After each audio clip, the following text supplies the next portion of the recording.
Monsieur Ouattara Peladou Siaka, je suis un admirateur de l'honorable Nyeri Siloué Jacques et je suis venu pour l'accompagner pour la victoire.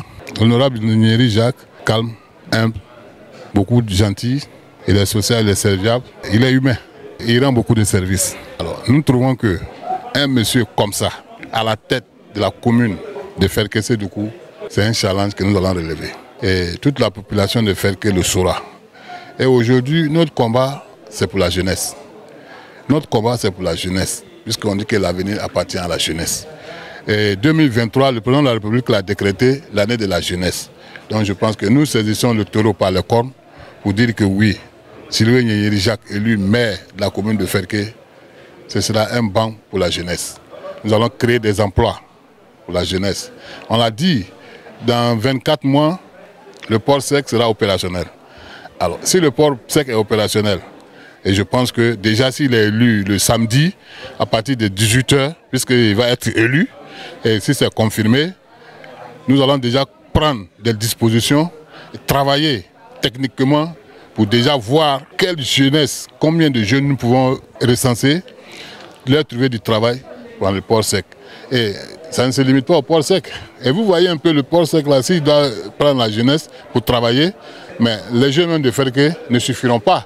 Nous serons obligés même d'aller chercher la jeunesse dans toute la région, pourquoi pas même ailleurs, pour venir combler le vide qui va rester. Alors, donc nous appelons la population de Ferké. En tout cas, moi j'appelle la population de Ferké à sortir massivement, d'aller voter au soir du 2.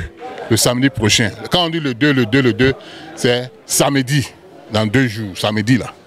Le samedi qui vient là, c'est ça. Dès 7 h, il faut que chacun soit déjà dans son bureau de vote. Nous allons voter. À 15 h, 16 h, 18 h au plus tard, donc c'est le chaos. Honorable Nyeri Jacques a gagné les élections et c'est le futur maire. Voilà un peu l'appel que nous lançons et que toute la population sorte. Aujourd'hui, nous n'avons pas un problème de personne avec qui que ce soit. Nous souhaitons le développement. Il a dit, quand il le dit dans ses interviews, il le dit, quand on va au meeting, quand il prend la parole, il dit, Ferké a besoin d'un CHR. Ferké a besoin d'un CHR, j'ai déjà dit, un tribunal. Le Ferké a besoin d'un marché digne de Ferké. Aujourd'hui, les femmes sont assises sur l'autoroute, avec tous les dangers qui courent. Et Ferké aussi en a besoin des infrastructures.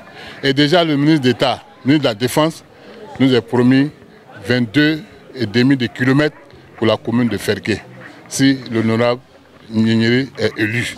Mais nous disons qu'il sera élu et nous allons attendre pour pouvoir coordonner la ville de Ferké. Vous voyez, depuis que nous sommes petits, nous sommes nés, nous avons trouvé des voies au centre même de Ferké qui ne sont pas bitumées. Jusque-là, 50 ans après, nous disons que non, il est temps que nous arrêtons ça.